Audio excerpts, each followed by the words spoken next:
Hello everyone! Card of the day po tayo. Yan. Kamusta naman po kayo mga dear? Mustasa, kalabasa. Check natin yung energy for today gamit itong ating universal weight. Ano yung pinaka-mensahe or guidance? Nakuha natin dito. Hello nga pala, I'm Purple Teen para po sa mga bago dito. At kung di pa po kayo naka-like follow, please don't forget to like follow. Thank you nga pala sa mga nag-like follow na. Na-reach na natin yung 100k. Salamat sa palaging panonood. Malaking tulong yung pag-share niyo po ng mga readings natin.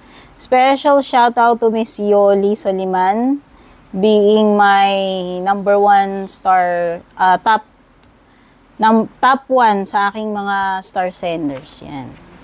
Private reading, kayo po ang magsadya sa aking official page. Nag-iisa lamang po yan.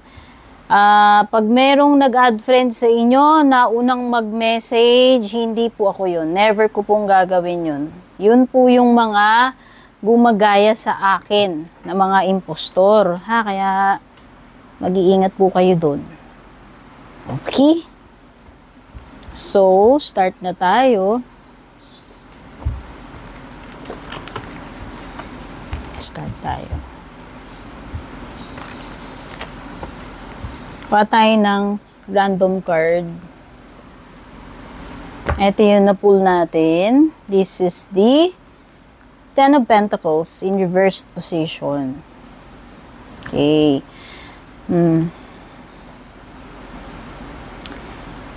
There could be problems pagdating sa financial, no? Lalong-lalo na sa family or sa bahay. Ayan. O pwedeng iba may hindi pagkakaunawaan about money. Pwedeng iba nagkakaroon kayo ng problema about family members regarding yan sa pera, sa gastusin, sa mga usaping pera to eh. So, yun, pwedeng may mga issues tungkol sa pera, pwedeng iba nahihirapan kayo sa pagbabudget, or pwedeng iba may mga kinalaman to sa yung gastusin sa bahay, o baka meron mga ipapaayos, or kailangan maglabas ng pera, baka may mga repairs, ganyan. Pero, pwedeng this is also, I'm picking up something na may kinalaman sa family business. Pwedeng nagkakaroon ng mga issues doon. Or, pagdating sa partehan ng mana. Kasi, minsan this card, is about yung mga pamana. Ano pa?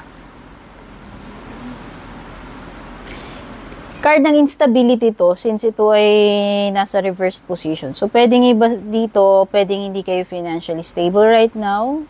Yun yung na-encounter ninyo or ng family ninyo.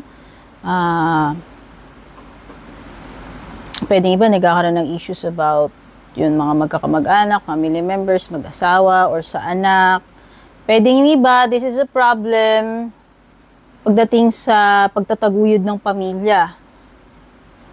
Okay, pwedeng yung iba nagwo-worry kayo about your family's future or nahihirapan kayo mag-ipon para sa future ng mga anak nyo, pamilya ninyo. Pwedeng yan, yung iba iniisip ninyo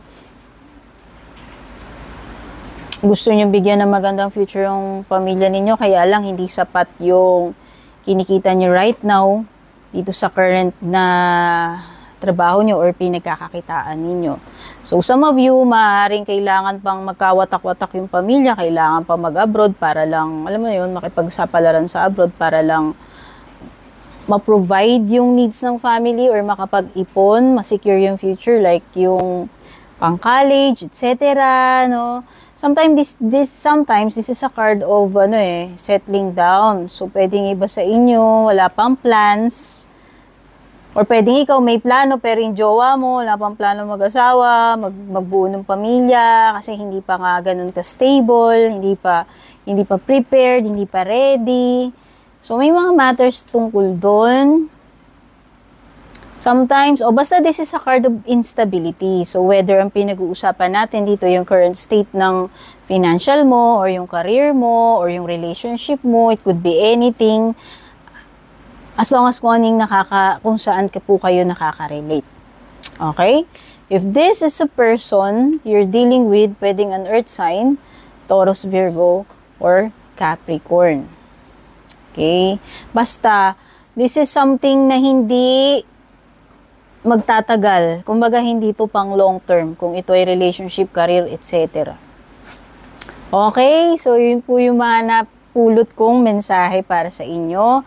Ngayong araw na to, para dito sa ating card of the day, pero ito ay timeless reading din naman kahit kailan nyo po ito mapanood. As long as nakarating sa inyo tong reading na to, baka para sa inyo to. Okay? Yun lamang po. I love you all. Take care. Babush.